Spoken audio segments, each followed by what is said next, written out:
నమస్తే. ఈవేళ మేడే ప్రపంచ కార్మిక దినోత్సవం.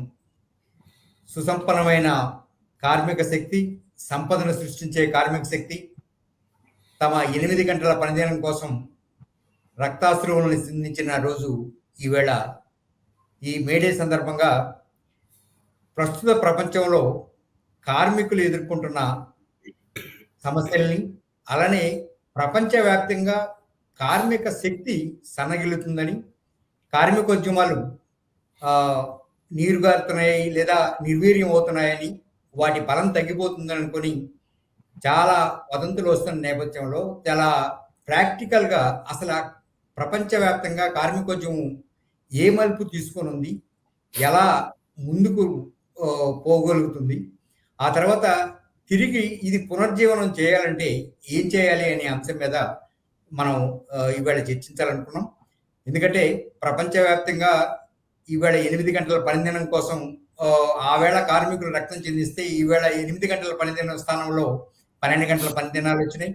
అలానే కార్మికుల హక్కులు నశించిపోతూ ఉన్నాయి, ఫ్యాక్టరీలు మూతపడుతూ ఉన్నాయి, ఉద్యోగాలు పోతూ ఉన్నాయి. ఈ నేపథ్యంలో ఈ చర్చకి ప్రాధాన్యత ఇచ్చి ఈవేళ ప్రత్యేకించి మేడే నాడు కార్మికోద్యమాల భవిష్యత్తు గురించి చర్చించడం కోసం మిమ్మల్ని ఈ స్టూడియోకి ఆహ్వానించాం. వచ్చిన మీ అందరికీ ముందుగా ధన్యవాదాలు. దొంతి నరసింహారెడ్డి గారు సామాజిక శాస్త్రవేత్త, అలానే సామాజిక అంశాల విశ్లేషకుడు. సామాజిక అంశాలపైన, ప్రత్యేకించి కార్మికోద్యమం పైన చాలా సునిశ్చితంగా ఇటీవల కాలంలో ఆయన అధ్యయనం చేస్తున్నట్టుగా వార్తలు వస్తున్నాయి. అలానే ఆయన రాసిన వార్తలు కూడా అలాగానే ఉన్నాయి. సార్ నమస్తే, మీకు స్వాగతం చర్చలోకి. డానీ గారు సీనియర్ జర్నలిస్ట్, ఇంతకు మించి ఉద్యమకారుడు, అలానే గతంలో రాడికల్ స్టూడెంట్స్ యూనియన్ దగ్గర నుంచి ఆ తర్వాత కార్మిక సంఘాల ఏర్పాటు వరకు అనేక పోరాటాలు చేసిన వాళ్ళు, అనేక సంఘాలను స్థాపించిన వాళ్ళు. డానీ గారు మీకు స్వాగతం, చర్చలోకి వచ్చినందుకు మీకు ధన్యవాదాలు. తర్వాత ప్రముఖ కవి, రచయిత, ఇటీవలే కేంద్ర సాహిత్య అకాడమీ అవార్డు గ్రహీత, అభ్యుదయ రచయితల సంఘం జాతీయ అధ్యక్షుడు పెనుగొండ లక్ష్మీనారాయణ గారు. రవిగాంచిన చోట కవిగాంచుతాడు అన్నట్టుగా ఆయన్ని ఈ కార్మికోద్యమాల పట్ల ఆయనకున్న అవగాహన అపారం. సో అందువల్ల ఆయన్ని మనం ఈ చర్చకు ఆహ్వానించాం. వారు మీకు ధన్యవాదాలు. వాస్తవానికి ఈ చర్చలో ఇఫ్టు ప్రసాద్ గారు పార్టిసిపేట్ చేయాల్సింది. ఆయన కొన్ని సాంకేతిక కారణాల వల్ల ఈ చర్చలో ఇమ్మీడియట్ గా పాల్గొనలేకపోతున్నారు. ఆయన కూడా ఈ చర్చలో జాయిన్ అవుతారు. ఇప్పుడు ఈ చర్చను ప్రారంభించబోయే ముందుగా పెనుగొండ లక్ష్మీనారాయణ గారికి నా ప్రశ్న ఏంటంటే, సాంప్రదాయ కార్మిక సంఘాలు వాటికి కాలం చెల్లిందని, సాంప్రదాయ పోరాటాల రూపాలకు కూడా కాలం చెల్లిందని ఇటీవల కాలంలో చాలా పెద్ద ఎత్తున కార్పొరేట్లు కానీ మిగతా కార్మిక సంఘాలు కానీ చేస్తూ ఉన్నాయి. దీనిపైన మీ అభిప్రాయం ఏంటి? ఇది నిజంగానే సాంప్రదాయ పోరాటాలకి కాలం చెల్లిందని భావించాలా? ముందుగా ఈ కార్యక్రమాన్ని నిర్వహిస్తున్న ప్రేమితులు, చిరకాలంగా సన్నిహితులైన అమరయ్య గారికి, కార్యక్రమంలో పాల్గొంటున్న డాక్టర్ దొంతి నరసింహారెడ్డి గారికి, ప్రముఖ పాత్రికేయులు, ఉద్యమకారులు డానీ గారికి, మీ అందరికీ వివక్షకులకి నమస్కారాలు. మిత్రులారా, ఇప్పుడు ఈ ప్రశ్న ప్రపంచ పోరాటాలకు కాలం చెల్లిందా, లేకపోతే ఇంకా ఇవన్నీ మరుగున పడిపోతున్నాయా, సంప్రదాయ పోరాటాలు అయ్యాయా అని మీరు ప్రశ్న వేశారు. ఇప్పుడు ఈ పోరాటాలకి ఎప్పుడు కాలం చెల్లదనేది నా అభిప్రాయం. ఎందుకు అనంటే, కాలం చెల్లేది ఎవరికి చెల్లుతుంది అనేది ఇప్పుడు చూస్తూ ఉన్నాం. గ్లోబలైజేషన్ కాలం చెల్లిపోయి సామ్రాజ్యవాదం అంతరించిపోయే ప్రమాదంలో మరి కొత్త పద్ధతులు, కొత్త విధానాలు అక్కడ అమెరికా చేష్టల వల్ల కానీ వీటన్నిటి వల్ల వచ్చే ఉంది. అంటే పెట్టుబడిదారీ వ్యవస్థ నాశనం అవుతుందేమో కానీ ఈ పెట్టుబడిదారీ వ్యవస్థకు వ్యతిరేకంగా పోరాడే కార్మిక వర్గం వారు జరిపే పోరాటాలు ఎప్పుడు అవి మరుగున పడవు. అయితే ఏంటంటే, ఎప్పటికప్పుడు నూతనమైన విధానాలను పోరాటాలు రూపొందించుకోవాల్సిన ఆవశ్యకత మాత్రం ఉంది అని చెప్పి నా అభిప్రాయం. ఇప్పుడు చూస్తూ ఉన్నాం, విశాఖ జూట్ మిల్లో కానీ, విశాఖ స్టీల్ ప్లాంట్ కానీ, అనేక చోట్ల మనం మంచి మంచి పోరాటాలు చూస్తున్నాం. అయితే ఒకటేంటంటే, ఈ పెట్టుబడిదారీ వర్గం లేదా వాళ్ళు అనుసరించిన విధానాల వల్ల, ఇందాక చెప్పారు మన డానీ గారు, మేము జూట్ మిల్లు ఏలూరులో కలిసి పనిచేసి పోరాడాము ఎప్పుడు ప్రసాద్ గారితో. అయితే ఆ పోరాటాలు వల్ల ఒక్కోసారి మనం ఫలితాలు పూర్తిగా సాధించలేకపోవచ్చు. అనేక గుంటూరులో జూట్ మిల్లు మూతపడింది. పోరాటాల వల్ల ఫలితాలు ఒక్కోసారి మనకు వ్యతిరేకంగా, పోరాటాల వల్ల వ్యతిరేకంగా ఉండవు కానీ పోరాటాలు విజయవంతం కాకపోవచ్చు. అయినా కూడా ఈనాడు ఈ పోరాటాలు అనేవి కొనసాగుతాయి, కొనసాగాల్సిన అవసరం ఉంది. లేకపోతే మీకు తెలిసిన విషయం, విప్లవానికి కార్మిక వర్గం ప్రధానమైన కేంద్ర బిందువు అని చెప్పి మనం అందరం శాస్త్రం ప్రకారం అనుకున్నదే తెలిసిన విషయమే. అయితే ఈ కార్మిక వర్గం ఏమిటి, కార్మిక వర్గానికి సంబంధించిన అంశాలు కూడా ఇప్పుడు చాలా ముఖ్యం. కార్మిక వర్గం ఏ స్థాయిలో ఉంది, వారి మిలిటెన్సీ ఏ స్థాయిలో ఉంది, వారి స్వభావాలు ఏ స్థాయిలో ఉన్నాయి, వారు మధ్య తరగతిలోకి వచ్చారా లేకపోతే ఇంకా కార్మిక వర్గం నుంచి మధ్య తరగతికి అప్డేట్ అయ్యారా, ఇవన్నీ కూడా మనం ఇప్పుడు చాలా ఆలోచించుకోవాల్సింది. ఏదేమైనా కానీ పోరాటాలు అనేవి మాత్రం ఎప్పుడూ ఆగిపోవు. ఎక్కడో ఒక చోట మొదలవుతాయి, ఎక్కడో ఒక చోట కొనసాగుతాయి, ఎక్కడో ఒక చోట విజయవంతం అవుతాయి. ఇవన్నీ కాలక్రమేణా జరిగే అంశాలని చెప్పి నేను భావిస్తున్నాను రామరయ్య గారు. ఓకే, నరసింహారెడ్డి గారు, భారతదేశంలో ఒకప్పటి కార్మికోద్యమానికి ప్రస్తుతం నడుస్తున్న కార్మికోద్యమానికి తేడా ఏంటి? సంఘాలు ఎందుకు కొనారెళ్తున్నాయి, రోజు రోజుకు ఎందుకు కొనారెళ్తున్నాయి?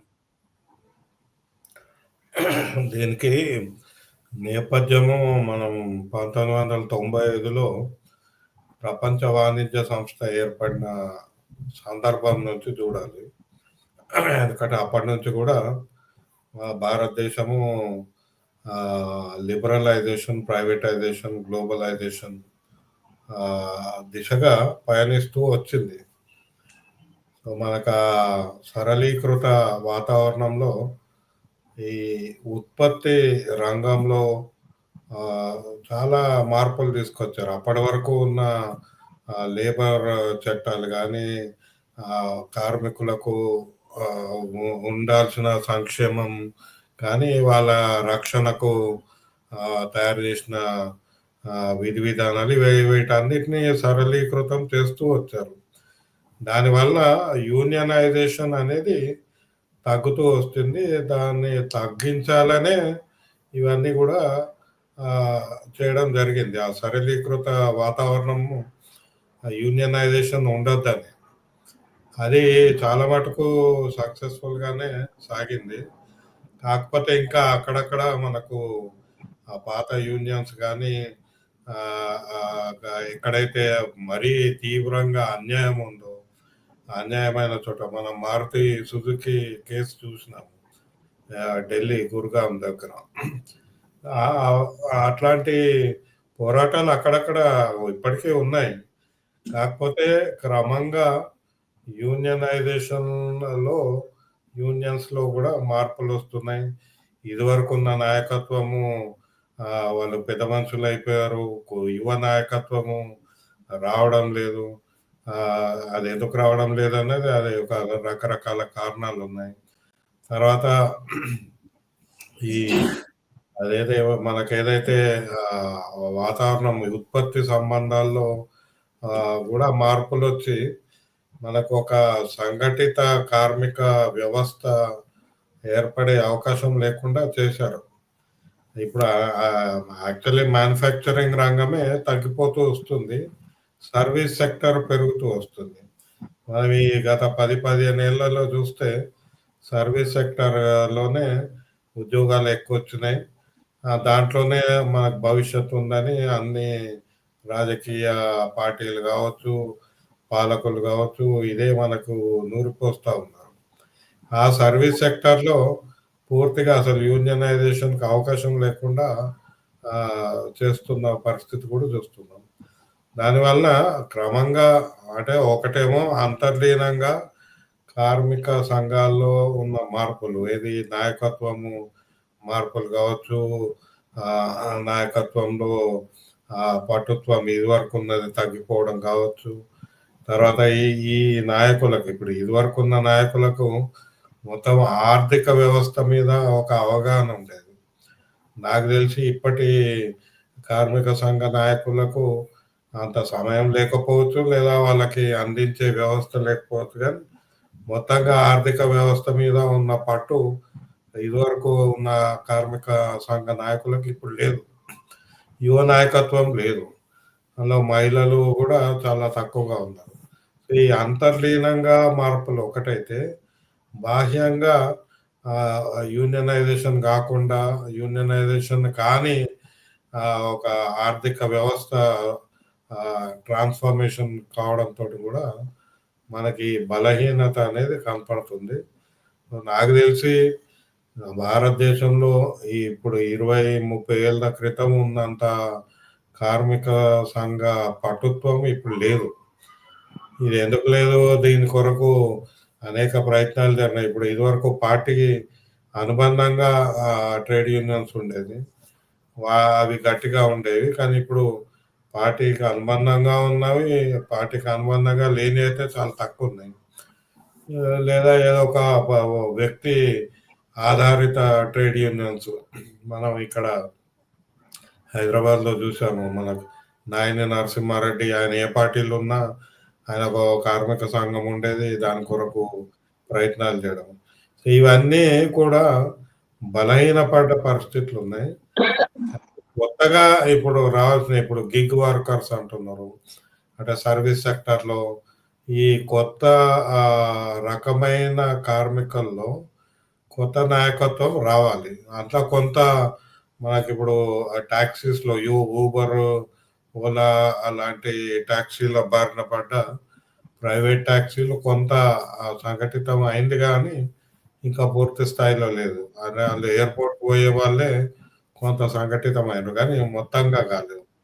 అట్లాగే ఆటోల్లో కొంత కనపడుతుంది, అంటే ఈ సర్వీస్ ట్రాన్స్పోర్ట్ సెక్టర్లో. కానీ మ్యానుఫ్యాక్చరింగ్ అయితే లేదు. ఓకే, డానీ గారు, పాతకాలపు అంటే నరసింహారెడ్డి గారు ఒక పాయింట్ చేస్తున్నారు.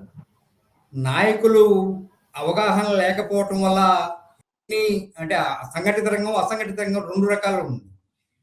వీటిలో కార్మికుల్ని కేవలం ఆర్థిక పోరాటాల వైపే నడిపించేసి మిగతా కార్యక్రమాల పట్ల అవగాహన చేయించడంలో కానీ, అవగాహన కల్పించడంలో కానీ ట్రేడ్ యూనియన్ల స్వయంకృతం, అంటే ఈ వేళ పరిస్థితి ట్రేడ్ యూనియన్ల స్వయంకృతం ఏమైనా కారణమా? దాని మీద మీరేమంటారు? ముందుగా అందరికీ నమస్కారం. ఛానల్ ఉన్నటువంటి ముగ్గురు కూడాను. ట్రేడ్ యూనియన్ ఫెయిల్ అవ్వడానికి నా ఉద్దేశం ప్రధాన కారణం ట్రేడ్ యూనియన్కి నాయకత్వం వహిస్తున్నటువంటి వాళ్ళకి ఇటు సమాజంలో కానీ, సాంకేతిక రంగంలో కానీ, నిర్వహణలో కానీ వస్తున్నటువంటి ఆధునిక మార్పుల గురించి ఏమాత్రం అవగాహన లేదు. మనం ఇవాళ మేడే జరుపుతున్నాము. 1870 చికాగో గురించి జరుపుతున్నాం మేడే ఇవాళ. మనందరం మర్చిపోయింది ఏమిటంటే, మనకు తెలియంది, గమనించింది ఏమిటంటే, మేడే ఒక విజయం సాధించాం మనం. ఆ రోజైతే రక్తపాతం జరిగింది. దాని తర్వాత ఒప్పందానికి వచ్చాము. 8 గంటల పని దినాలని, ₹2 పెర్ డే, $2 పెర్ డే అని ఒప్పందం జరిగింది ఆ రోజు. అది విజయంగా మనం భావిస్తుంటాం. ఈ కోణమే మనకు తెలుసు కదా, ఇంకో కోణం తెలియదు. 1913లో హెన్రీ ఫోర్డ్ తన కార్మికులందరినీ ఒక చోట సమావేశపరిచి, మీరు $2 అడుగుతున్నారు, నేను $5 ఇస్తా రోజుకి. $5. 8 గంటల పని దినం అడుగుతున్నారు, మీరు 6 గంటలే పెంచండి అనౌన్స్ చేశాడు. ఈ డెవలప్మెంట్ మనకు తెలియదు, మనం గమనించాం. అసలు వెల్ఫేర్ క్యాపిటలిజం మనకు ఉంచింది అని కూడా మనం అనుకోలే. మనం ఎప్పుడు కూడా కార్మికుల కష్టాల గురించి మాట్లాడుతున్నాం, పాత పనిముట్టు గురించి మాట్లాడుతుంటాం. మనకు తెలిసింది అదే. మనకు తెలిసింది ఏమిటి? ట్రేడ్ యూనియన్ నాయకులకి వ్యవసాయం తెలుసు, వ్యవసాయ కూలీలు తెలుసు. కానీ వ్యవసాయం లేదు, వ్యవసాయ కూలీలు లేరు. ఇవాళ ఆ సెక్టర్ లేదు అసలు. చాలా మీగర్, 1% కూడా లేరు. ఆ ట్రాక్టర్లో మరొకటి ఆ ఊళ్ళలో 2-3 టిల్లర్లు, ట్రాక్టర్లు వచ్చేసి ఆ పని చేసి వెళ్ళిపోతున్నాయి. మన మైండ్ అక్కడే ఉంది. ఫ్యాక్టరీ కార్మికుడి మీద కూడా మన చాలా పొరపాటు అవగాహన. నిజానికి కార్ల్ మార్క్స్ తన మేనిఫెస్టోలో చెప్పాడు, తర్వాత క్యాపిటల్లో కూడా చాలాసార్లు చెప్పాడు. ఏమిటంటే, అది మనం మర్చిపోతున్నాం. ఒక రిజర్వ్ సైన్యాన్ని, రిజర్వ్ నిరుద్యోగుల్ని బయట పెడుతుంది. అది ఏం చేస్తుందంటే, 100 మందికి ఉద్యోగం అర్హులుగా తయారు చేస్తుంది, ఉద్యోగం చదువు ఇస్తుంది. కానీ 5-10 మందినో లోపల తీసుకుంటుంది. 90 మంది బయట వెయిట్ చేస్తుంటారు. ఆ 90 మంది బయట ఉన్నారు కాబట్టి లోపల ఉన్నోళ్ళు బుద్ధిగా పనిచేస్తారు. అక్కడ అమరయ్య గారు వెళ్ళినా, వెనుగొండ లక్ష్మీనారాయణ గారు వెళ్ళినా, మరొకరినా వాడేమో కార్మిక సంఘంలో రాడు. ఎందుకంటే ఏదైనా తేడా చేస్తే ఆ 90 మందిలో చేరాల్సి ఉంటుంది. బయట పెడతాడు, రిజర్వర్‌గా పెడతాడు. ఐటీ ఇవాళ జరిగింది అదే. ఐటీలో చదువుతున్నటువంటి వాళ్ళలో 5% కూడా ఎంప్లాయ్‌మెంట్ లేదు. కానీ ప్రతి ఒక్కడికి ఐటీ చదవాలనుకుంటుంటాడు. ఆ 90% బయట ఉన్నంత కాలం లోపల ఉన్నవాడు సేఫ్టీ ఉండదు.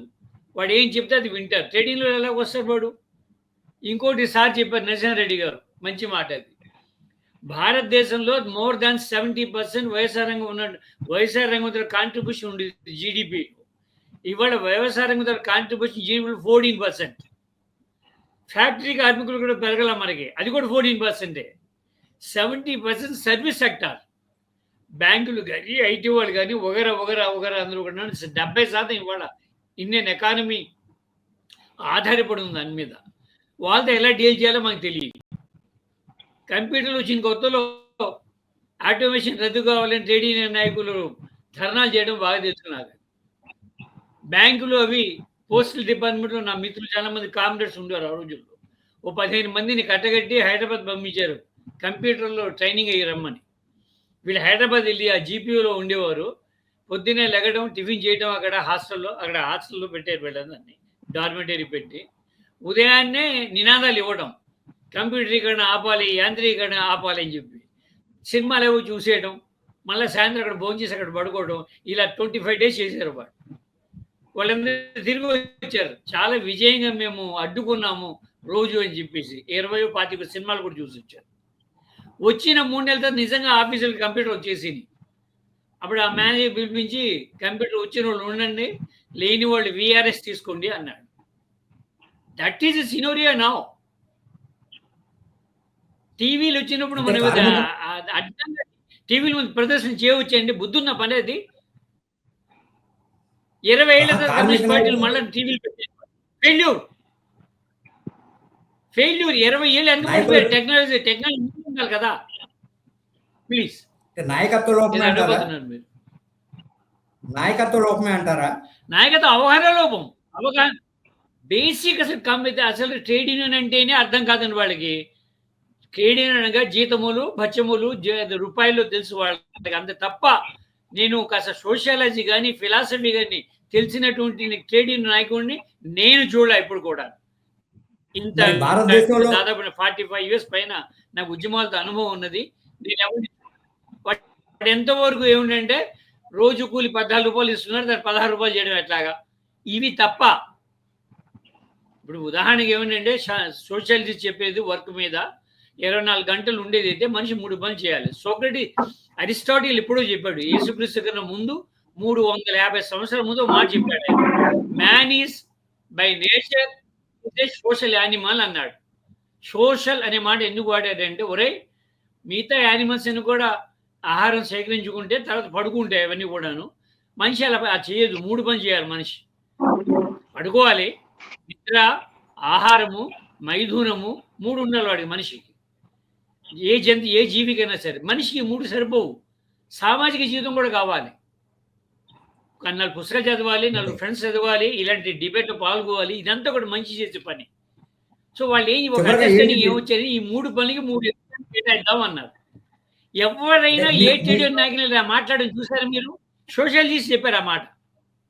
ఈ 3 పనులకి 3 8 గంటలు ఉండడం కరెక్ట్ అనేది. These people are not like that. వాళ్ళకి తెలియదు. ఇప్పుడు మనమే ఉన్నాం, మీడియాలో ఏం చేయాలో ట్రేడ్ యూనియన్ నాయకులు ఏం చేసేయండి, చేయలేదు. ట్రేడ్ యూనియన్ అనేటువంటి ఆ కాన్సెప్టే వాళ్ళ చేతులను పోయింది. ఐటీ ఉద్యోగులు మన ట్రేడ్ యూనియన్లో కార్మికులు అనుకోవడం లేదు మనము. వాళ్ళే ఉద్యోగులు. ఐటీ వాళ్ళు ఉద్యోగులు.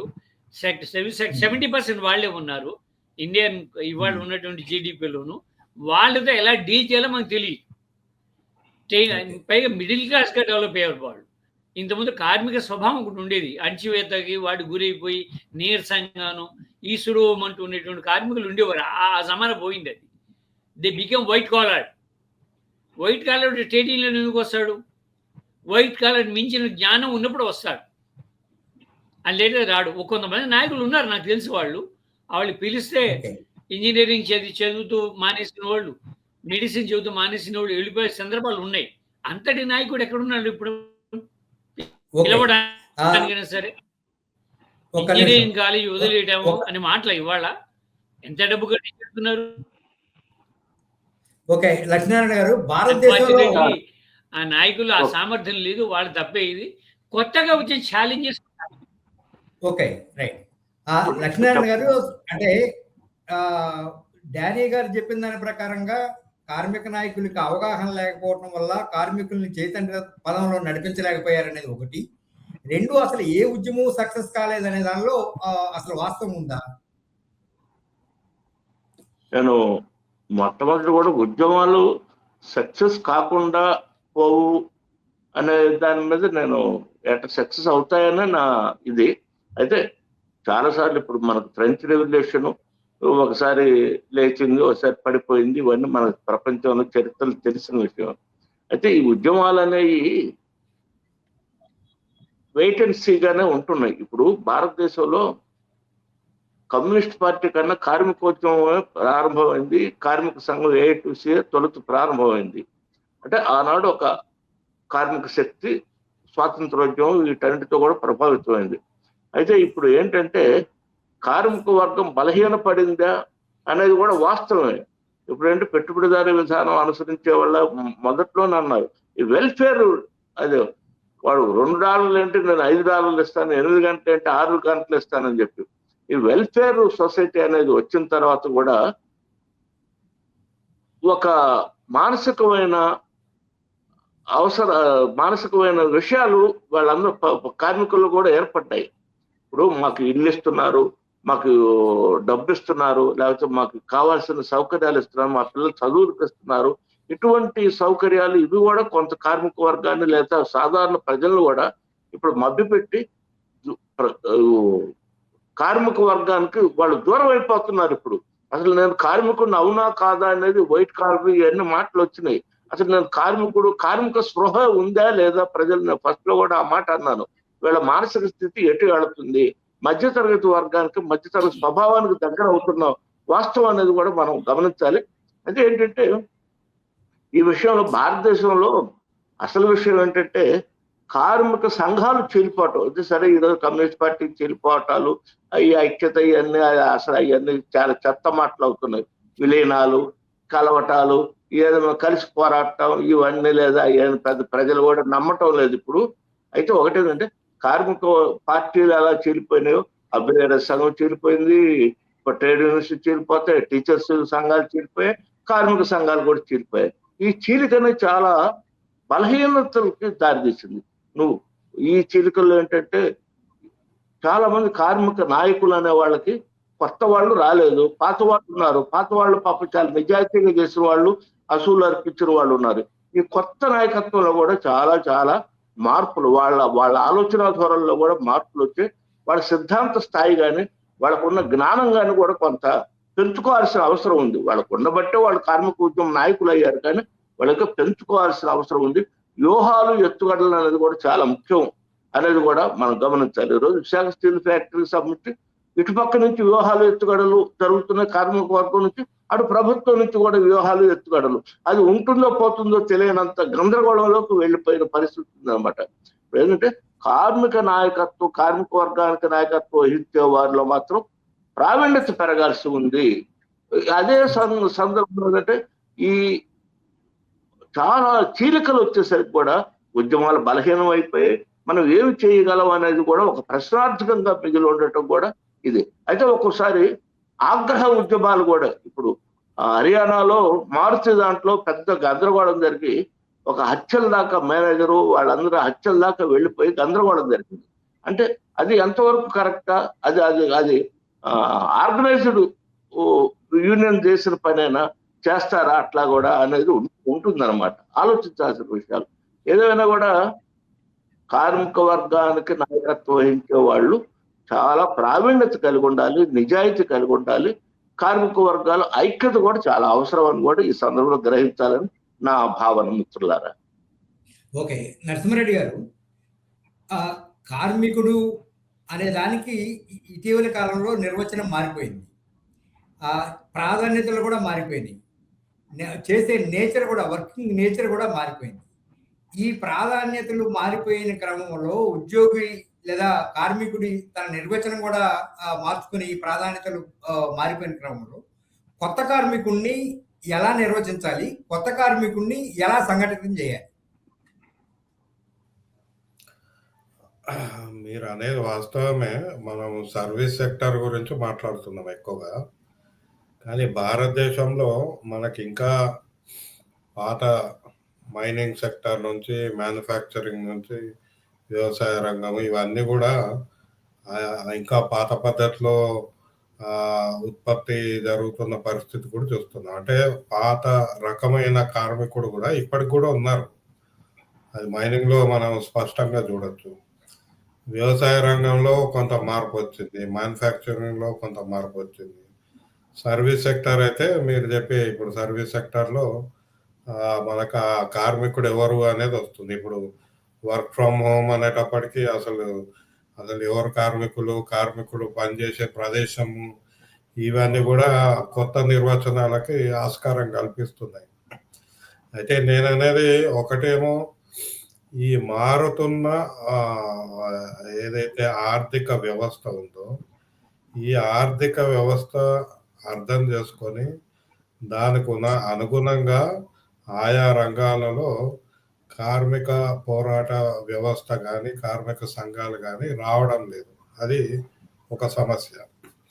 రెండవది, పాత ఇదివరకే ఉన్న కార్మిక సంఘాలు ఇందాక యాజధాని గారు చెప్పినట్టు కూడా వాళ్ళ అవగాహన పెంచుకోకపోవడంతో కూడా వాళ్ళు అక్కడే అయిపోతున్నారు. ఇప్పుడు ఉదాహరణకు మనం ఆర్టీసీ తీసుకుంటే, ఆర్టీసీ కానీ ఇప్పుడు ఇందాక స్టీల్ సెక్టర్ గురించి మాట్లాడారు, మనము ఆ జూట్ మిల్ గురించి మాట్లాడాము. ఇప్పుడు ఏమవుతుందంటే ఈ సెక్టార్లలో మనము తీసుకున్న 3 సెక్టార్లలో ప్రొడక్షన్ ఎకనామిక్స్ మారుతున్నాయి. దాంతో అందులో మనకు తెలుసు ప్రతి ప్రొడక్షన్ ఎకనామిక్స్లో మానవులు చేసే కాంట్రిబ్యూషన్కి చాలా తక్కువ విలువ ఉంటుంది. ఓవరాల్ లాభాల మీదే ఈ దృష్టికోణం ఉండడం వల్ల ఈ రంగాలలో పనిచేస్తున్న కార్మిక సంఘాలు ఆ రంగాలలో వస్తున్న మార్పులని అవగాహన చేసుకొని దానికి అనుగుణంగా పోరాటాలు నిర్మిస్తున్నారా అంటే అది లేదు. ఎందుకంటే అది ముందే జాగ్రత్త. ఇప్పుడు జూట్ చూస్తే, జూట్ సెక్టర్ నేను ఒక 25 ఏళ్ల నుంచి చూస్తున్నాను.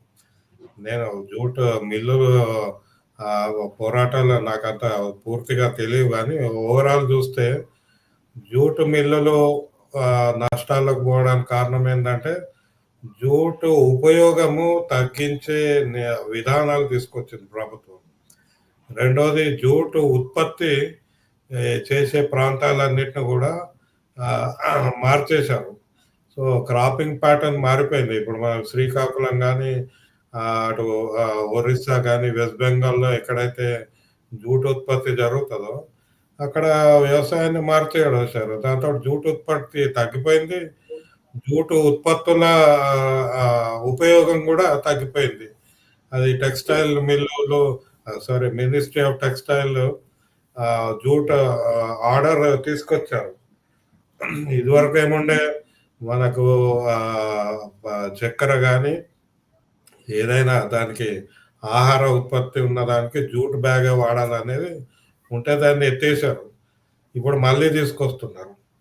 సో అంటే ఈ మార్కెట్ని మార్చి ఆ వస్తువు యొక్క విలువను తగ్గించేయడంతో ఆ రంగంలో ఉండాల్సిన ప్రాఫిట్స్ కానీ, అసలు ట్రాన్సాక్షన్స్ కానీ తగ్గిపోవడంతో అది కార్మికుల మీద పడ్డది.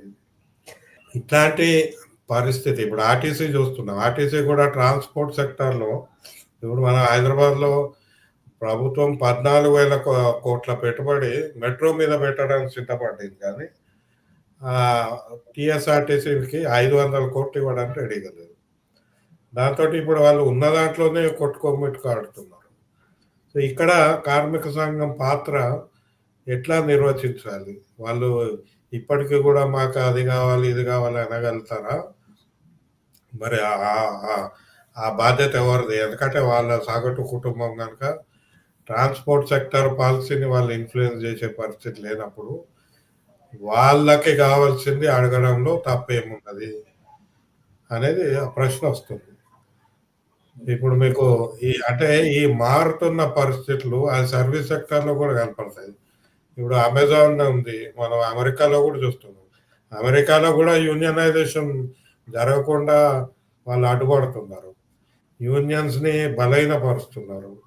అక్కడ ఎంతో కొంత అవగాహన కూడా యూనియన్‌లు పెరగడం లేదు. ఇప్పుడైతే మొన్న ట్రంప్ ఒక ఎగ్జిక్యూటివ్ ఆర్డర్ ఇవ్వడంతోటి అసలు ప్రభుత్వ రంగంలో పనిచేసేటోళ్ళనే చాలా మందిని ఒకటే ఆర్డర్ తోటి మొత్తం వాళ్ళని తీసేశారు. ఇప్పుడు వాళ్ళు కోర్టుకెళ్లారనుకోండి. కానీ అంటే ఇవన్నీ పరిస్థితులు మారుతున్న దాంట్లో ఎప్పటికప్పుడు అవగాహన పెంచుకునే కార్మిక నాయకత్వం కావాలి. అది లేదు. అది ప్రధాన సమస్య.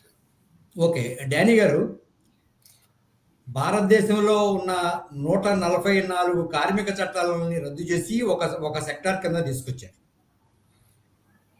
అలానే కింద కాళ్ళ కింద ఉన్న భూమిని తీసేసుకున్నా కార్మికులు మాట్లాడట్లేదు. ఫ్యాక్టరీలు మూతపడుతున్నా మాట్లాడట్లేదు. వాళ్ళకున్న కార్మిక చట్టాలు పోయినా కూడా మాట్లాడట్లేదు. ఇట్లాంటి ఒక వినూత్నమైన పరిస్థితుల్లో నూతన కార్మికుల్ని, అది ఇప్పుడు మనం అనుకుంటున్న ఎవడైతే ఈ నూతన కార్మికులు అనుకుంటున్నామో, ఈ నూతన కార్మికుల్ని సంఘటన చేయడానికి లేదా వాళ్ళని కదిలించడానికి కార్మిక సంఘాలు ఏం చేయాల్సి ఉన్నాయని మీరు అనుకుంటున్నారు? మొదటిది కార్మికుల నిర్వచనం మారిపోయిందండి. మళ్ళా ఎగైన్ వారు చెప్పినట్టుగా జూట్ మిల్ ఉంది. జూట్ మిల్ జూట్‌కు డిమాండ్ పోతే ఆ సమస్య జూట్ మిల్ ఓనర్‌ది గానీ కార్మికులది కాదు. వాళ్ళు ఆ ఫ్యాక్టరీ కాకపోతే ఇంకో ఫ్యాక్టరీకి పోతారు. అనివార్యంగా జూట్ మిల్లు ఎత్తేయాల్సిందే. అది ఉండదది. ఎందుకంటే ఒకసారి పోలియోరిథిన్ అది ప్లాస్టిక్ వచ్చేసిన తర్వాత మార్కెట్‌లోకి దాన్ని ఆపుకోలేరు. కొంత ప్రొటెక్షన్ ఇవ్వచ్చు కానీ ప్రొటెక్షన్ ఉన్నటువంటి ఏరియాలో మార్కెటింగ్ జరగదు. పెట్టుబడిదారీ వ్యవస్థల ప్రధాన సూత్రం అది. మీరు ప్రొటెక్షన్ ఇవ్వాలని చోట వ్యాపారం ఉండదు, వాణిజ్యం ఉండదు. వాణిజ్యంలో చోట లాభాలు ఉండవు. లాభాలు చోట ఇవ్వలేడు. సరే, అది అంతరించిపోతుంది. పునరావాసం గురించి అట్లాంటి చోట ప్రయత్నం చేయాలి కానీ అక్కడ కార్మికులు జీతభత్యాలను ప్రయత్నం చేయడం ఉపయోగం లేదు. ఆ విషయం కార్మికులు కూడా తెలుసు. వాళ్ళు వేరే వేరే రంగాలకి షిఫ్ట్ అయిపోతారు. ఈ కార్మిక నాయకుడు అది ఒక్కడే తెలుసు కాబట్టి ఆ కంపెనీ దగ్గర ఉండి రెస్టోరేషన్ ప్రయత్నం అంటే ఒక విధంగా వాళ్ళు సనాతనవాదులుగా పనిచేస్తారు, ఆధునికులుగా కాదు. నేను కార్మికుల కోసం పనిచేస్తున్నానని అతను అనుకుంటాడు కానీ అతను పాత పద్ధతిని స్థిరీకరించడం కోసం మాత్రమే ఆ కార్మిక నాయకుడు అక్కడ పనిచేస్తాడు. ఆ చారిత్రక పాత్ర అతనిది అంతరించిపోయే పాత్ర అనేది అతనికి అర్థం కాదు. వ్యవసాయ కూలీలు జీతం పెంచాలి, కూలీ పెంచాలి అర్థం ఏంటిది? వ్యవసాయ కూలీలే లేకుండా పోయిన తర్వాత అతనికి అదొకటే వచ్చు, అంత పైది కాదు. కార్మికులు మారిపోతారు. ఆ చేంజెస్ని నాయకులు కానీ పార్టీలు కానీ అర్థం చేసుకోలేకపోతున్నాయి. రెండవది, కొత్త కార్మిక వర్గం కూడా ఉండాలి. భారతదేశం కానీ 85% ఎలాగో కార్మిక వర్గం ఉండాలి. అది కొత్త కొత్త రూపాల్లో ఉంటుంది. ఒకటి, ఆ మధ్యన కరోనా అప్పుడు వలస కార్మికులు లక్షల సంఖ్యలో కనిపించారు. వాళ్ళని ఎవరైనా ఆర్గనైజ్ చేస్తున్నారా? ఎవరు ఆర్గనైజ్ చేస్తున్నారు? ఈ కార్మిక సంఘాలు టీచర్లని, అంగన్వాడీ వాళ్ళందరూ కూడా స్థిర కార్మిక వర్గం. అది ఆర్గనైజ్డ్ సెక్టార్లో మాత్రం పనిచేస్తారు వీళ్ళు. నాకు వీళ్ళకి ఆర్థిక ప్రయోజనం ఉంది దాంట్లో అనిపిస్తుంది. ఆర్థిక ప్రయోజనం లేని చోట వీళ్ళు ఉండరు. వలస కార్మికులని అన్ని లక్షల మంది పాపం దిక్కు దివాణం లేకుండా వేల కిలోమీటర్లు నడిచారు. ఎవరు ఆర్గనైజ్ చేశారు వాళ్ళని? ఉండరు కార్మిక నాయకులు. ఫ్యాక్టరీ ఉంటే ఫ్యాక్టరీ దగ్గర ఉంటారు. నెలాఖరిని చందాలు ఇస్తాడు కాబట్టి టీచర్ల సంఘాల్లో ఉంటారు. టీచర్లు అవసరానికి మించి జీతాలు ఉన్నాయి ఇవాళ టీచర్లకి. గవర్నమెంట్ ఉద్యోగులకు అవసరానికి మించి జీతాలు ఉన్నాయి ఇవాళ. రిటైర్ అయిపోతే ₹1,50,000 జీతం తీసుకునేటువంటి హై స్కూల్ టీచర్ తెలుసు నాకు. కాలేజీ లెక్చరర్లను పెద్ద యూనివర్సిటీ ప్రొఫెసర్లు కాదు. హై స్కూల్లో పనిచేసి రిటైర్ అయిపోయి రిటైర్ అయిన తర్వాత ₹1,25,000 పెన్షన్ తీసుకున్నారు. అక్కడ ఈ సంఘాలు ఉంటాయి. అంటే వాళ్ళ మీద జనానికి సదుపాయం ఉండదు. ₹1,00,000 జీతం తీసుకోవడం మీద జనానికి సదుపాయం. కార్మికులను వాళ్ళు అనుకోరు. వాళ్ళకు నాయకుడు ఉంటాడు. వాడి మీద జనానికి ఎలాంటి గౌరవం ఉంటుంది చెప్పండి? స్పష్టంగా చెప్పమనండి. ఏ ట్రేడ్ యూనియన్ ఎక్కడ పనిచేస్తున్నది అని. బాగా మరి డబ్బు ఉన్న చోట మాత్రమే ట్రేడ్ యూనియన్ ఇవాళ పనిచేస్తున్నది. పెద్ద కబుర్లు చెప్తే ఎట్లాగా? పరిష్కారం గత ఏంటి? 20 ఏళ్లలో సక్సెస్ అయిన ఒక ఉద్యమం కార్మికుల కోసం, శ్రామికుల కోసం సక్సెస్ అయిన ఉద్యమం ఒకటి చెప్పమనండి. ఉండరు. బాగా పాపులర్‌గా ఎన్‌జీఓ ఆర్గనైజేషన్‌లు ఉంటారు బాగా యాక్టివ్‌గాను. టీచర్ల ఆర్గనైజేషన్‌లు ఉంటారు బాగా యాక్టివ్‌గాను. ఈ అంగన్‌వాడీ లేదంటే దాంట్లో active they are already organised sector అది. వాళ్ళకి మిగతా వాళ్ళకన్నా ఈ భవన నిర్మాణ కార్మికుల కన్నా బెటర్ జీతాలు వస్తుంటాయి వాళ్ళకి. భవన నిర్మాణ కార్మికులకి సంఘాలు ఏమి ఉండవు. ఈ పార్టీలు పనిచేయవు. సో కాల్డ్ కమ్యూనిస్ట్ పార్టీలు పనిచేయవు. సో కాల్డ్ అని కావాలని కోపం వచ్చి అంటున్నాను నేను. మారిన శ్రామికుడు ఎవడో తెలీదు మీకు. యజమాని ఎవరో, వర్కర్ ఎవరో తెలీదు. చివరికి ఎంతగా ఒక ఆయన నాతోటి ఆర్గ్యూ చేశాడు ఒక దశలో. ఆ చట్టం తీసుకొస్తే డీజీపీ కూడా లాభం వస్తుంది అంటే ఒకే చట్టంలో ఒక ఆఫీసుల క్లర్క్ దగ్గర నుండి డీజీపీ వరకు ఒకే చట్టంలో జీతాలు పెరిగిపోతాయి. అంటే జీతం తీసుకుని ప్రతి ఒక్కడు కూడా అదే శ్రామికుడు అని ఒక ఆయన లెక్కలు చెప్పడం ట్రై చేశాను. అంటే ఈ రాష్ట్ర డీజీపీ కూడా ఆయన దృష్టిలో కార్మికుడు. డీజీపీని కార్మికుడు అనేటువంటి వ్యక్తిని ఎవరైనా గౌరవిస్తారా ఒక కార్మికుడైన వాడు? ఇలాంటి అంటే ట్రేడ్ యూనియన్లో ఉండడంలో చిన్న ఇబ్బందులు ఇవి. వాళ్ళ సంఘంలో ఉంటారు. ఆ సంఘంలో డీజీపీ కూడా ఆటోమేటిక్ మెంబరే ఉంటాడు. ఎందుకంటే ఆఫీసర్ సంఘం ఒకటి ఉంటుంది, బ్యాంక్ ఆఫీసర్ సంఘం ఉంటుంది అనుకోండి. బ్యాంక్ మేనేజర్ కూడా దాంట్లో సభ్యుడే ఉంటాడు. Where there is the money these people are there, where there is no money these people are not there. అలా మాట్లాడతారు. పరిష్కారం ఏంటి మరి? పరిష్కారం ఏం చెప్తారు? ఎస్ వాళ్ళ సమస్యలు ఉన్నాయి. రిట్రెంచ్మెంట్ ఉన్నాయి ఇవాళ ఐటీస్లోను, ఐటీ కంపెనీల్లో. ఏఐ వచ్చిన తర్వాత, ఆర్టిఫిషియల్ ఇంటెలిజెన్స్ వచ్చేసిన తర్వాత విపరీతంగా రిట్రెంచ్మెంట్ జరుగుతున్నాయి. ఇవాళ జర్నలిజంలో కూడా వచ్చేసింది. కాపీరైట్ రాయాల్సిన అవసరం లేకుండానే ఏఐ రాసి పెట్టేస్తుంది ప్రాపర్గా. అదొక ట్రైనింగ్ అయ్యి మనం ప్రాపర్గా ఇచ్చే ప్రాంప్ట్ రాయటం, ఏఐతో పనిచేయటం అంటే ప్రాంప్ట్ యొక్క ప్రాక్టీస్ చేసుకోవాలి. చేసుకునేది అదే రాసి ఇచ్చేస్తున్నది. ఏ ఫార్మాట్ కూడా ఆ ఫార్మాట్. ఒక అరగంట ప్రోగ్రామ్ నాకు స్క్రిప్ట్ రాసి ఇచ్చేస్తుంది. అదే కాదు, వాళ్ళని ఎక్కడ పడితే ఖాళీలు రావద్దని మీరు చెప్పలేదు. ఖాళీలు వచ్చి రావద్దని చెప్తే అవుతుంది మీరు ఏఐని వ్యతిరేకిస్తున్నట్టు అవుద్ది. మిషనరీ డెవలప్మెంట్ వ్యతిరేకిస్తున్నట్టు అవుద్ది. దానికి వేరే చోట ఎలా అకామిడేట్ చేయాలో చెప్పాలి. యజమాని గారు ఇంకా అదనంగా ఏంటంటే, ఇప్పుడు మీరు అన్నారు ఇందాక యజమాని ఎవరు, కార్మికుడు రెడ్డి గారు మాట్లాడతారని వెయిట్ చేశాను నేను. యజమాని ఎవరు, కార్మికుడు ఎవరు అనే పరిస్థితి ఇంకొక ఉత్పత్తి విధానంలో కూడా మనకు కనపడుతుంది. ఇప్పుడు సప్లై చైన్ అంటారు. ఒకటి ఉత్పత్తి ఇక్కడ జరుగుతుంది, వినియోగదారుడు అమెరికాలో, యూరోప్లోనే ఉంటారు. ఈ ఉత్పత్తి మొత్తం వ్యవస్థ ఒకదాని మీద ఒకటి మార్కెటింగ్ అగ్రిమెంట్స్ తోటి జరుగుతుంది. ఇక్కడ కార్మికుడు ఏమో ఇక్కడే ఉంటాడు, కానీ యజమాని ఎవరో తెలియని పరిస్థితి. దీన్ని ఎట్లా ఎదుర్కోవాలని కొన్ని రోజులు చాలా దేశాల్లో పెద్ద సంక్షోభం ఏర్పడింది. సార్ ఈ అంశం మీద నగ్నముని గారు ఆకాశదేవరని ఒక కథ రాశాడు. పనులన్నీ జరుగుతుంటాయి, అనుకున్న పనులన్నీ జరుగుతాయి. ఎవడు యజమాని, ఎవడు కార్మికుడు, ఎవడు కింద ఎవడు, అసలు ఈ దొంతలు, ఈ అరలనే ఎక్కడ తెలియకుండానే పనులన్నీ జరిగిపోయినాయి. అది ఆయన సామ్రాజ్యవాదం యొక్క దశల్లో ఒకటని చెప్పి ఆయన ఆకాశదేవరని ఒక కథ రాశాడు నగ్నముని. అది మీరు చూసే ఉంటారు, చదివే ఉంటారు. డానీ గారు మీరు మరి దాంతో పరిచయం ఉంటుంది. రేపు వీళ్ళకి పరిష్కారం అన్నారు కనుక వీళ్ళకి కావాల్సింది ఏంటంటే, ఇప్పుడు ఒక గార్మెంట్ యూనిట్ ఉంది అనుకోండి. మనకు తెలుసు బెంగళూరులో చాలా చోట్ల గార్మెంట్ యూనిట్స్ ఉన్నాయి. వందల మంది మహిళలు పనిచేస్తారు. వాళ్ళకి లోపల రాగానే తాళం వేసేస్తారు. మళ్ళీ పని అయిపోయినాక బయటకి వదులుతారు. అప్పటిదాకా అక్కడే ఉండాలి. బాత్రూమ్ వెళ్ళొద్దు, బాత్రూమ్ వెళ్ళినా 2 నిమిషాలు ఇవన్నీ జరుగుతున్న క్రమంలో వీళ్ళకు కావలసిన వసతులు కావచ్చు, హక్కులు కావచ్చు, ఇవన్నీ కొద్దిగా ఫ్రీడమ్ కావాలని ప్రయత్నాలు చేసేటప్పుడు మనం అంతిమంగా ఎక్కడికి వెళ్ళామంటే ఎవరైతే మార్కెటింగ్ చేస్తారో అల్టిమేట్గా వాళ్ళ మీద బ్రాండ్ ఇమేజ్ దెబ్బతినే విధంగా కథనాలు అవన్నీ తీసుకొస్తే కొంత మార్పు వచ్చింది. అయితే దీన్ని ఏమంటున్నారంటే ఈ నిచ్చెన ఈ కార్మికురాలు ఎవరైతే ఇక్కడ ఉన్నారో ఈమెకి అంతర్జాతీయంగా పోవడానికి కావాల్సిన నిచ్చెన కానీ స్ట్రక్చర్ కానీ ఒక ట్రేడ్ యూనియన్ ఏర్పాటు చేస్తే బాగుండేది. ఆ ట్రేడ్ యూనియన్ స్ట్రక్చర్ రావాలి. అది రావడం లేదు. కొన్ని చోట్ల వచ్చింది, కొన్ని చోట్ల ఇంకా రావాలి. దానికి కావాల్సింది ఏంటంటే మళ్ళీ ఇందాక యజాని గారు అన్నట్టు ఒకటేమో రిసోర్సెస్ కావాలి. రిసోర్సెస్ అంటే ఒక పార్టీకి అనుబంధంగా ఉంటే రిసోర్సెస్ వస్తాయి.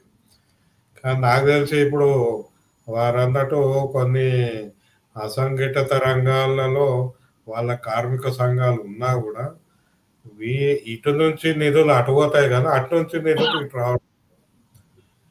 చేనేత కార్మిక సంఘం చూశాను. వీళ్ళు ఏదైనా మీటింగ్ కావాలంటే వీళ్ళు కుటుంబాల దగ్గర వాళ్ళ దగ్గర వీళ్ళ దగ్గర తీసుకొని ఏదో మీటింగ్ పెడతారు. కానీ వీళ్ళకి ఈ పార్టీ ఏదైతే ఉంటుందో ఈ పార్టీ దగ్గర డబ్బులు ఉన్నా కూడా వీళ్ళకి నిధులు ఇవ్వడం లేదు. అట్లాగే వ్యవసాయ కార్మిక సంఘం. సో అంటే ఈ పార్టీ ఉన్నది ఇట్లాంటి నిచ్చెన కొరకు, ఇట్లాంటి ఒక సామాన్య కార్మికురాలకి ఒక అంతర్జాతీయ స్థాయిలో అది రిప్రజెంటేషన్ కావచ్చు, లేదా ఏదన్నా అడ్వొకసీ కావచ్చు, ఏదైనా కావచ్చు. అది చేయగలిగే శక్తికి ఒక నిచ్చెన, ఆ నిచ్చెన trade union are trade union linked with political party. ఇక్కడ ఫెయిల్ అయినాయి ఆ కమ్యూనిస్ట్ పార్టీ. అది ఒక సమస్య. ఇప్పుడు పరిష్కారం ఏం కావాలంటే మళ్ళీ ఇవన్నీ మార్చుకొని వాళ్ళ అవగాహన పెంచుకొని దీనికి తగ్గ నిర్మాణం చేయాలి. ఎందుకంటే ఇప్పుడు మళ్ళా వారు అన్నట్టు కొత్త ఛాలెంజ్ ఏంటంటే ఏఐ. అది ఏడుందో ఆ వ్యవస్థ ఏందో, ఆ వ్యవస్థలో వీళ్ళు ఎట్లా పనిచేస్తారో ఇవన్నీ అవగాహన పెంచుకోవాలంటే అది కూడా ఒక కొత్త సవాలుగా మారే పరిస్థితి ఉంటుంది. కానీ ఈ సప్లై చైన్ ఇప్పటికీ ఉంది. ఈ సప్లై చైన్ వ్యవస్థను, ఇంటర్నేషనల్ సప్లై చైన్ వ్యవస్థ ఇది మన కేవలము వస్త్రాలే కాదు, ఇప్పుడు మనకు ఆహారంలో అనేక రూపాల్లో వస్తుంది. అంటే ఆహార ఉత్పత్తిలో, వ్యవసాయంలో అది దాని యొక్క దెబ్బ కేవలం మన భారతదేశంలోనే కాదు, అమెరికా, యూరోప్, యూకే వాళ్ళకు కూడా ఆ దెబ్బ పడుతుంది. So food security issue because of food transformation. So మనం జీతభత్యాలే కాదు, ఇప్పుడు ముందు అసలు ఆహారము దొరకని పరిస్థితి కూడా ఏర్పడే ప్రమాదం కనపడుతుంది. లక్ష్మీనారాయణ గారు, అంటే ఈ కొత్త తరహా కార్మిక సంఘాలు అంటే ఇప్పుడున్న ప్రత్యామ్నాయ వ్యవస్థలలో ఇవాళ చాలా పెద్ద పెద్ద ఎన్జిఓలు కూడా కార్మిక సంఘాలు అవతారణ వస్తున్నాయి. అలానే కొన్ని సప్లై చైన్స్ లో ఎట్లా కొంచెం నోరున్న ప్రతి ఒక్కడు ఒక నాయకుడిగా చలామణి ఒక 10 మందిని గుంపుకూర్చి వాళ్ళ సమస్యల్ని పరిష్కరించుకునేదాకా వచ్చేస్తున్నారు. ఈ కొత్త తరహా సంప్రదాయ సంస్థలు లేదా కొత్త తరహా సంఘాలు సంప్రదాయ కార్మిక సంఘాలకి భిన్నంగా ఎలా పనిచేస్తే బాగుంటుందంటే, ఇప్పుడు సోదర నోరున్న వాడల్లా ముందుకు రావటం అవసరమే. అయితే వాడి క్రమశిక్షణ మాత్రం ఒక వెనకాల ఒక సిద్ధాంత నేపథ్యం అవసరం ఉండి వాడికి నోరుండి వాడు పనిచేస్తే మంచిదే. ఇక్కడ ఇందాక కూడా సార్ కూడా చెప్తున్నారు అసంఘటిత కార్మిక వర్గం వీటన్నిటి గురించి మనకు ప్రస్తావన వచ్చింది. వాస్తవానికి రేపు 2వ తారీఖు తర్వాత మోడీ గారు వచ్చి ఆ శంకుస్థాపనలో పునఃప్రారంభోత్సవాలు చేసిన తర్వాత అమరావతి అనే ప్రాంతంలో ఒక 50,000 మందో 1,00,000 మందో కార్మికులు రాబోతున్నారు. అక్కడ 65,000 కోట్లతోనో 100 కోట్లతోనో పనులు జరగబోతున్నాయి. అక్కడికి అసంఘటిత కార్మిక వర్గం చాలా మంది వస్తారు. పైగా ఏంటంటే అక్కడికి వచ్చే వాళ్ళకి ఎవరికి భాష రాని వాళ్ళు వస్తారు. ఒరిస్సా నుంచి, బీహార్ నుంచి, అటు నుంచి ఇటు నుంచి అనేక ప్రాంతాల నుంచి వస్తారు. మన తెలుగునాడు నుంచి కాకుండా వేరే ప్రాంతాలు, వేరే రాష్ట్రాల నుంచి మన భాష తెలియని వాళ్ళు వస్తారు. అక్కడ వాస్తవానికి గతంలో కూడా అక్కడ చూసాం, వాళ్ళకి కనీస అవసరాలు తీర్చే పరిస్థితులు కూడా అక్కడ నెలకొనలేవన్నమాట. వాళ్ళ ఎండలో ఇందాక అన్నారు తలుపేసి 2 నిమిషాల్లో బయటకు వెళ్తే 2 నిమిషాల్లో రావాలి అని, వాళ్ళకి ఆహారం ఏమిటి ఇవన్నీ వాళ్ళు చాలా. అక్కడ ఎవరైనా కార్మిక సంఘం పెట్టగలుగుతారా రేపు అమరావతిలో? ఇది ఒక పెద్ద ఇది. అయితే ఒక భవన నిర్మాణ కార్మిక సంఘం అనేది ఆంధ్రప్రదేశ్ లో ఏర్పడింది. ఇప్పుడు గౌడ వాళ్ళలాగానే ఒక కార్మిక సంఘం ఏర్పడింది. అయితే అవన్నీ వాళ్ళు కూడా పాపం కృషి చేస్తున్నారు. ఈ అసంఘటిత కార్మికులకు ఎవరైనా చనిపోతే ఏం చేయాలి, ప్రమాదాల్లో ఉంటే ఏం చేయాలి అని చెప్పి ఆ ఇన్సూరెన్స్ ఇటువంటి వాటి కొరకు కృషి చేస్తున్నారు. కానీ అయితే ఏంటంటే ఈ నామమాత్రంగా ఉన్నాయి. నామమాత్రంగా ఎందుకున్నాయంటే ఆ సంఘాలు బలహీనంగా ఉంటాం, ఆ సంఘ నేతలకు కూడా పెద్ద స్పృహ లేకపోవటం కూడా, ఒక శిక్షణ లేకపోవటం కూడా ఒక విషయం అనమాట. ఇప్పుడు మన వ్యవస్థలో ఇప్పుడు ఉన్న ప్రతిదానికి ప్రత్యామ్నాయం కావాల్సిందే. ప్రత్యామ్నాయాలు అవసరమైన వ్యవస్థలో మనం ఉన్నామనేది కూడా మనం గ్రహించాలన్నమాట. ఇప్పుడు కళలు నిన్న మొన్న మేము సదస్సులు ఎప్పుడు జరుపుతుంటాం. పునర్వికాసం అనేది చాలా అవసరం, పునరుజ్జీవన అనేది అవసరం, రెనైజాన్స్ అనేది ఇప్పుడు దేశంలో ఉన్న. ఇప్పుడు మీరు ఫస్ట్ ఇప్పుడు ఈ సందర్భంలో ఏమన్నారంటే కార్మిక చట్టాలన్నీ తొలగించేసి కొత్త కార్మిక చట్టాలు రాబోతున్నాయి అని చెప్పి అన్నారు. ఈ కొత్త కార్మిక చట్టాలు ఎవరికి ఉపయోగపడేట్టుగా ఉంటాయి? పెట్టుబడిదారు వర్గానికి, అదానికి, బిర్లాకి, టాటాలు, లేకపోతే 10% 5% ఉన్న పెట్టుబడిదారు వర్గానికి మాత్రమే ఉపయోగపడే చట్టాలు రేపు ప్రభుత్వం తీసుకురాబోతుంది. ఇప్పుడు ఈ ప్రభుత్వం అదే పని చేస్తుంది. ఎవరికి మేలు చేస్తుంది అనేది ప్రజలకు వ్యతిరేకమైన, పెట్టుబడిదారులకు అనుకూలమైన, వాళ్ళకి సహాయపడే రీతిలోనే ఈ కొత్త చట్టాలు ఉంటాయనేది స్పష్టం. మాకు సంబంధించి న్యాయవాదులకు సంబంధించి కూడా చట్టాలన్నీ మార్చేశారు.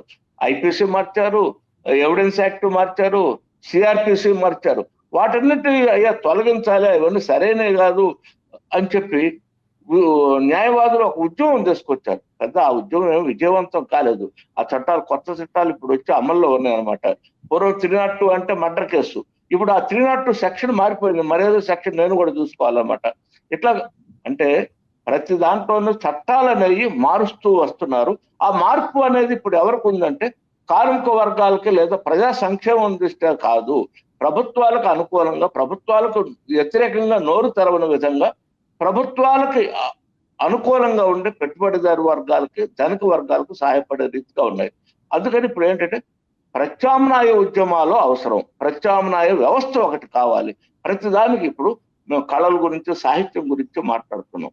వీటన్నిటిని ఇప్పుడు సమాజంలో ప్రతి దాంట్లోనూ ప్రత్యామ్నాయం కావాలి అని అంటే కల్చరల్ రెనైజాన్స్, ఒక సాంస్కృతిక పునరుజ్జీవన ఉద్యమం అవసరం అని చెప్పి నిన్న మొన్న కూడా మేము సభల్లో చెప్తూ వచ్చామన్నమాట. ఇప్పుడు ఈ కార్మిక వర్గ పునరుజ్జీవన ఉద్యమం కూడా అవసరం అన్నమాట. ఇప్పుడున్న పరిస్థితి, ఇందాక డాని గారు కూడా అంటున్నారు, నరసింహారెడ్డి గారు వాళ్ళందరూ చెప్తున్నారు. ఇప్పుడు బలహీనమైన రోజులు ఏంటంటే మళ్ళీ కొత్త తరహా ఉద్యమాలు కూడా తీసుకురావాలి. ఇది సంప్రదాయ ఉద్యమాల నుంచి మనం బయటపడి కొత్త తరహా ఉద్యమాలు తీసుకొని రావాలి. ఈ కొత్త తరహా ఉద్యమాలు మనకు ప్రత్యామ్నాయం ఏమి అవసరము, ఎట్లయితే మనం సక్సెస్ అవుతాం అనేది. ఇంకోటి ఏంటంటే అసలు కార్మిక వర్గానికి సంబంధించి నిర్వచించుకోవాల్సిన కొత్త అవసరం కూడా ఏర్పడింది. ఇంతకుముందు భౌతిక శ్రమ లేకపోతే మేధో శ్రమ ఇటువంటివన్నీ ఉండేవి. ఇప్పుడు కంప్యూటర్కి సంబంధించి సాఫ్ట్వేర్ ఉద్యోగస్తులు, ఐటీ ఉద్యోగులు అందరూ మేధో వర్గానికి చెందిన వారా, బుద్ధిజీవుల సంఘానికి చెందిన వారా, భౌతిక శ్రమకు దూరమైన వారా అని ఆలోచించారు. అయితే ఇప్పుడు వాళ్ళ పరిస్థితి అత్యంత దీనంగా తయారవబోతుంది. 8 గంటల నుంచి మన పిల్లలు ఉన్నారు, మీ పిల్లలు, మా పిల్లలు, మన అందరి పిల్లలు, మన ఇళ్లలో పిల్లలు అందరూ ఇప్పుడు ఐటీ సెక్టర్ లో ఉన్నారు. వాళ్ళు 8 గంటల వరకు పోరాటాలు చేసిన అమరవీరులకు మనం ఈరోజు నివాళులు అర్పిస్తున్నాం, వాళ్ళ ఛాయలో నడుస్తున్నాం. అయితే ఈ రోజు ఏంటి, 8 గంటలు కాదు కదా, మేము 20 ఆయన ఒక ఇన్ఫోసిస్ చైర్మన్ ఆయన 70 గంటలు పనిచేయాలి వారానికని ఒక మాట కూడా అన్నారు. ఇట్లా ఏమిటి, ఎక్కడికి పోతుంది వ్యవస్థ? అసలు ఎవడైనా కూడా 8 గంటల నుంచి పని చేయగలరు. అందులో మేధస్ కు సంబంధించిన పని ఎవడైనా 2 గంటలు చేయగలరా? ఇప్పుడు ఏమిటి, మనం ఐటీ సెక్టార్ లోకి వెళ్ళి మన కమ్యూనిస్టులు లేదా వామపక్షవాదులు లేకపోతే ప్రగతిశీల శక్తులు ఒక ఉద్యమాలను తీసుకురాల్సే పరిస్థితి ఉంది. ఐటీ సెక్టార్ నుంచి ఒక చైతన్యవంతమైన ఉద్యమ నిర్మాతలు మనం బయటకు తీసుకురాగలమా? ఇప్పుడు ఇటువంటి ప్రశ్నలన్నీ మన ముందు, మన కార్మిక వర్గ ఉద్యమం ముందు ఉన్నాయి. వీటన్నిటి గురించి చాలా చాలా శాస్త్రీయంగా చర్చలు జరగాలి, చాలా నేర్చుకోవాలి, చాలా తెలుసుకోవాలి.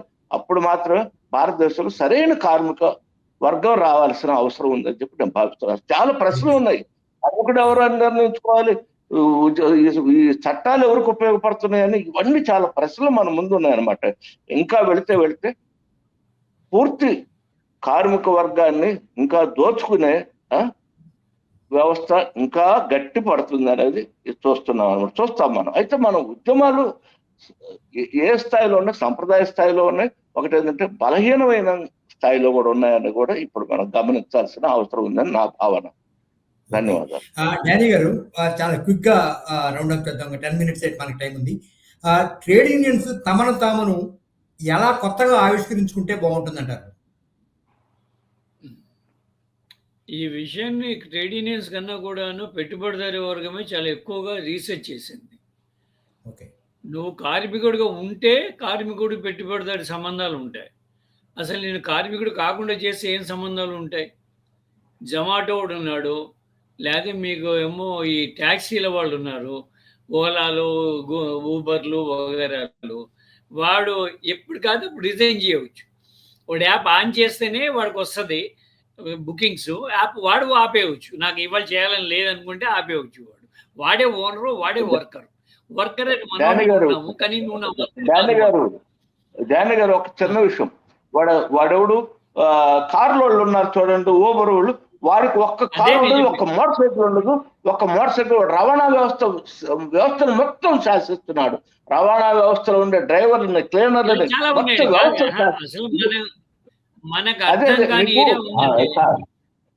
సారీ మధ్యలో వచ్చినందుకు. ఇప్పుడు వాడికి ఒక్క కారు, ఒక జీపు ఏమీ ఉండకుండా కూడా వాడు వ్యవస్థ మొత్తాన్ని శాసిస్తున్నాడు. ఇది ఆధునిక పెట్టుబడిదారీ విధానం ఎలా మన ముందు ఉంది అనేదానికి ఒక పెద్ద ఉదాహరణ అనమాట. అది సార్, కానివ్వండి సార్ ప్లీజ్. సారీ, నేను అదే వారి గురించి చెప్తున్నాను. ర్యాపిడో, ఓలా, ఊబర్లు biggest car company India, taxi company India. వాడు సొంత కారు ఒకటి ఉండదు. ఓయో అనేవాడు భారతదేశం ఇవాళ చాలా బిగ్గెస్ట్ హోటలియర్. ఒక్క సొంత హోటల్ ఉండదు వాడికి. అవును, ఒక్క సొంత హోటల్ ఓయో అనేటువంటి ఒక్క సొంత హోటల్ లేదు వాడికి. వాడు ఇండియాలో బిగ్గెస్ట్ హోటల్. కొత్త పద్ధతులు నేర్చుకున్నారు వాడు. ఎవడు కార్మికుడు కాదు. మీరు ఇంట్లో ఉండి గంట సేపు పనిచేయండి, మీకు ఇంత కమిషన్ వస్తుందని కూడా చాలా మంది ఇవాళ ఇంట్లో పనిచేస్తున్నారు. వర్క్ ఫ్రమ్ హోమ్ చాలా మంది చేస్తున్నారు. అడ్వర్టైజ్మెంట్ పాస్ అని చేసినందుకు డబ్బులు ఇస్తున్నారు. సో వాళ్ళ కార్మికుడు అంటే ఒప్పుకుంటాడా? వాడు కాదు. కొత్త రకం కార్మికుల్ని వాళ్ళు సృష్టించారు.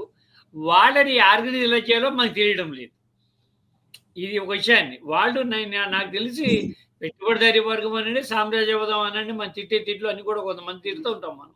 వాళ్ళు they are more intelligent. Not only intelligent, they are more clever and English చెడు అర్థం ఉంది, లిటిగెంట్ అనేటువంటి మాటలో ఉంది. They are more clever.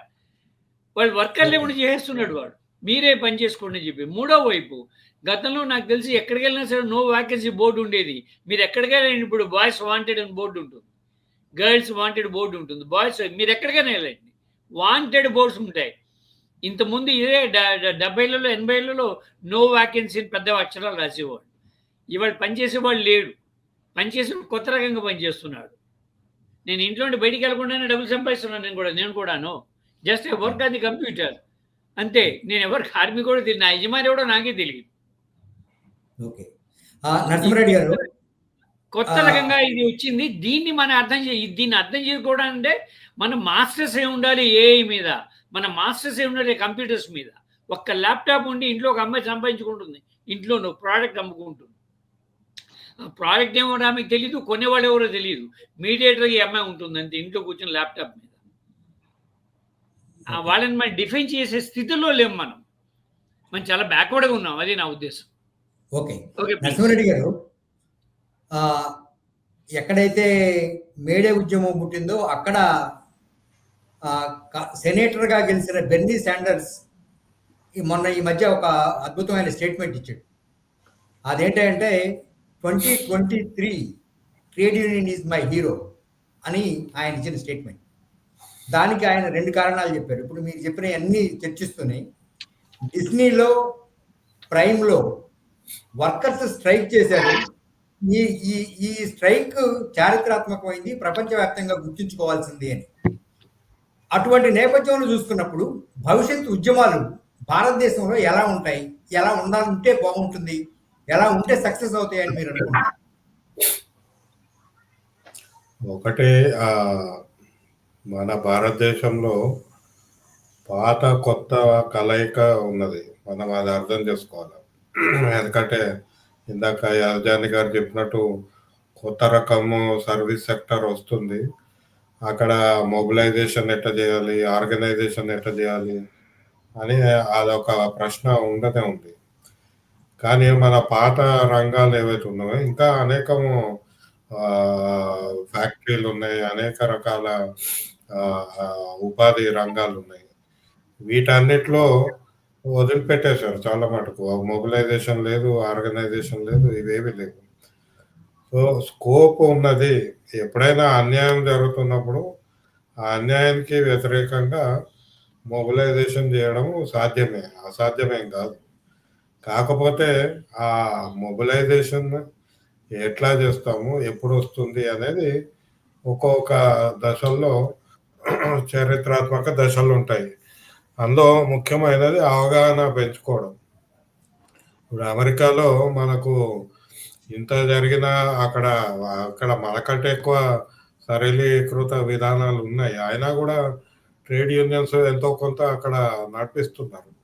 ఇంకా రీసెంట్ 2023 హాలీవుడ్లో జరిగిన స్ట్రైక్ కావచ్చు, ఇప్పుడు ఈ మధ్య ఈ ట్రంప్ వచ్చినాక అక్కడ ఒక కార్మిక సంఘము ఆ ఎగ్జిక్యూటివ్ ఆర్డర్ వ్యతిరేకంగా చేసిన పోరాటం కావచ్చు, ఇవన్నీ సాధ్యమే, అసాధ్యం కాదు. కాకపోతే మనకు ఆ కార్మిక నాయకత్వం కావాలి. నాయకత్వం కావాలంటే దానికి తగిన వనరులు కావచ్చు. వనరులు అంటే కేవలం నిధులే కాదు, అవగాహన, దాని పట్ల సానుభూతి, కన్సర్న్ ఉన్న వ్యక్తులు, సంస్థలు రావాలి. ఇప్పుడు అవి మనం కొంత డిక్లైన్లో ఉన్నాము. బహుశా మళ్ళీ రివైవ్ అవుతుంది. ఎందుకంటే ఈ విధంగా కావచ్చు, ఇంకో విధంగా కావచ్చు.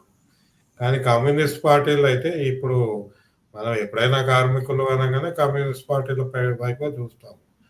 ఈ కమ్యూనిస్ట్ పార్టీల్లో కూడా మార్పులు వస్తున్నాయి. ఇప్పుడు పెద్ద నాయకులందరూ అయితే ఆ ఇళ్లలో ఉన్నారు లేదా చనిపోతున్నారు. సో కొత్త నాయకత్వం ఎమర్జ్ అవుతుంది. ఇది అయ్యే వరకు ఇక్కడ కూడా మనకు ఆ లోటు కనపడుతుంది. సో నాకు తెలిసి కొత్త నిర్వచనాలు, కొత్త ఉద్యమాలు రావాలంటే మనం ఈ అధ్యయనము కొనసాగించాలి.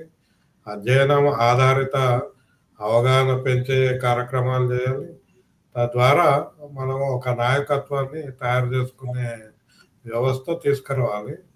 ఇక అన్యాయం జరిగినప్పుడల్లా వాళ్ళే మొబిలైజ్ అవుతారు ఎప్పుడో ఒకప్పుడు. మనము right. Thank you very much.